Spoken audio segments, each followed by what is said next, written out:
Good morning, everyone. It's Lee Henson, president and founder of AgileDad, and it is time for today's edition of the Daily Stand-Up. Without any further ado, let's get started. Some people say timing is everything, and I'm a firm believer of that. Just last week, I was teaching a certified Scrum product owner class and an advanced product owner class. And one of the questions that a student asked me, they were talking about how improbable it is at their organization to ever say no. So let me explain. When it comes to product ownership, one of the challenges that people face is that oftentimes they're being asked for so many different things by stakeholders, so many different things by interested parties, that they really struggle with saying no. Now, I want to tie this to a cultural thing, something that I learned from teams that I've worked with for years and years and years.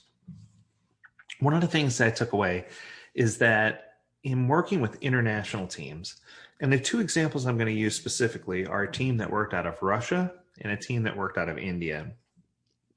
In working with the team out of Russia, whenever I made a request, sometimes even a reasonable request, I would often be challenged about why, and it was real easy for them to say, no, it's not going to be that way. We're not going to do that, or that's not the right way. And it was really interesting to hear how often they said no. And one of the things that came to my mind was, are they just saying no to rattle my chain, or are they saying no because they really mean no? And, it was good to see them challenge the status quo. It was good to see them try to understand why. And what I figured out was that they were leveraging no. They were using the word no as a tool so that they can best figure out what yes really was.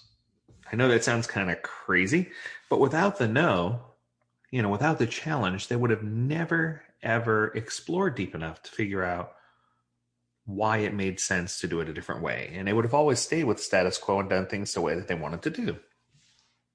Now, on the flip side, I dealt with a team from India.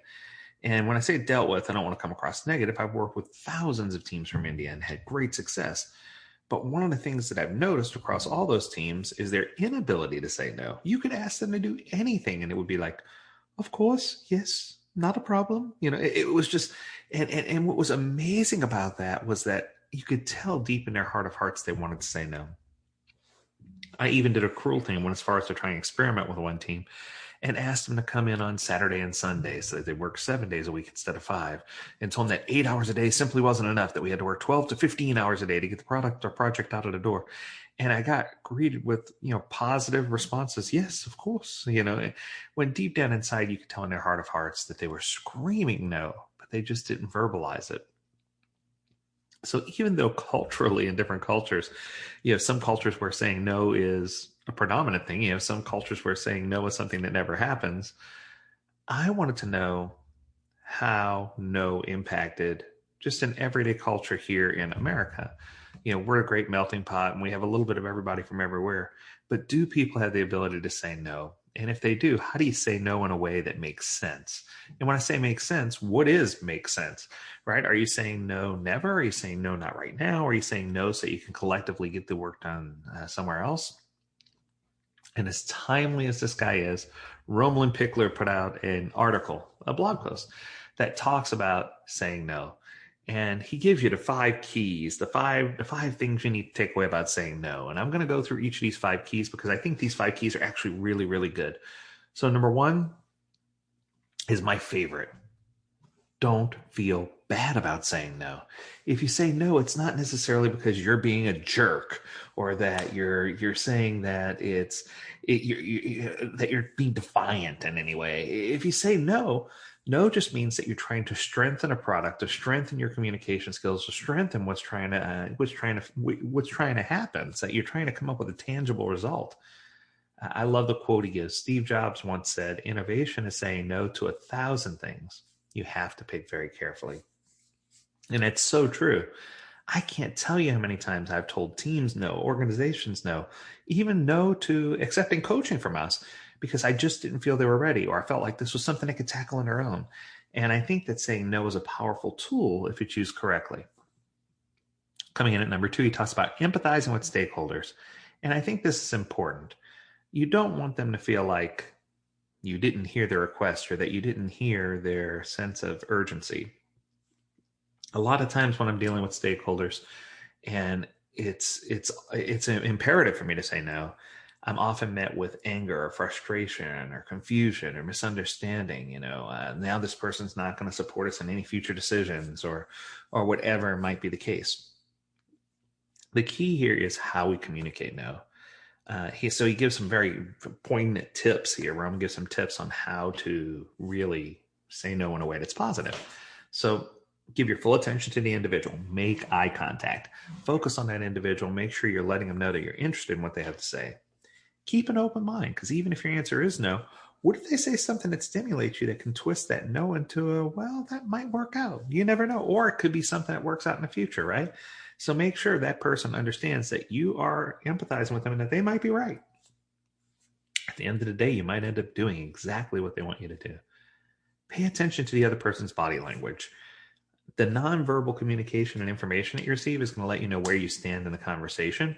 It could be voice pitch, it could be volume, it could be gestures, it could be facial expressions, it could be any eye movement or just a combination of those things that are going to let you know where that person stands and let you know how that information is being received and whether they feel like they're being listened to, I think, more importantly. And the last one he recommends is ask clarifying questions. Now, this is my favorite. Even if I know my answer is going to be no, oftentimes I'll ask questions just to stimulate additional thought. And I think that that's something a lot of people don't take the chance to do. Can you please help me understand why this feature is so important to you? Why are you feeling this way? What is going to be the end benefit to what's the benefit to our end consumer? How is this going to solve a problem for them or enhance what they're currently doing? Don't be afraid to ask those questions, because I think if you ask the questions, that's when you're going to get the best answers, and that's when you're going to get the best communication. Next is reframing conversation. Oftentimes very specific things are requested, but people are requesting very, very specific things without being fully aware of what problem they're trying to address. And this is where, being vague hurts, right? It's important for us to have that straightforward approach. It's important for us to understand exactly where we're trying to go. It's important for us to understand what we're trying to do. But I think that without understanding why behind the what, we don't get very far. So we need to understand why this is so crucial. Why should we move in this direction? What is our desired impact? And I think that if you start asking those questions and you can align the why with the what, it helps you achieve a clear product goal. So I think that's where you're trying to go. And I think that if you understand both of those things, it's going to make your life a whole lot easier. Next is don't rush the decision. It can be tempting to just say no and be done with it, right? But you want to make sure that you're not also procrastinating the decision. So it's kind of one of those things where you got to find a middle ground. I call it the Goldilocks principle, right? You got to find the just right place. And it's not rushing to say yes or no, but it's not delaying to say yes or no and just putting it off until something inevitably happens. So you need to really have an understanding of what solution you're trying to provide or what solution someone's asking for, and consider that, is this a decision I can make on my own, or do I have to have other people involved in the decision? Does this require all the stakeholders? Does it have to be a unified voice? All these things are going to make a huge impact in whether or not your decision is going to be widely accepted. I think that when you're trying to seek joint decisions, when you're trying to seek joint agreement, that it's important for you to have experiments, data, other information to back up your decision, just so you can say, hey, I'm not making this decision based on personal bias. I'm making this decision based on these things. Did you have anything did I miss anything? Do you have anything that I missed so that I can review that, so that, talk me out of it, is what I always tell people. Here's my stance, prove me wrong.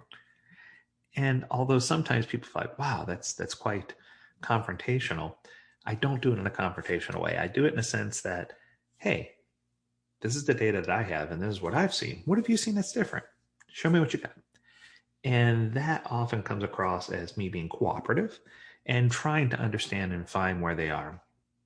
Which leads me to the very last one. Try to find common ground, but don't settle for splitting the difference.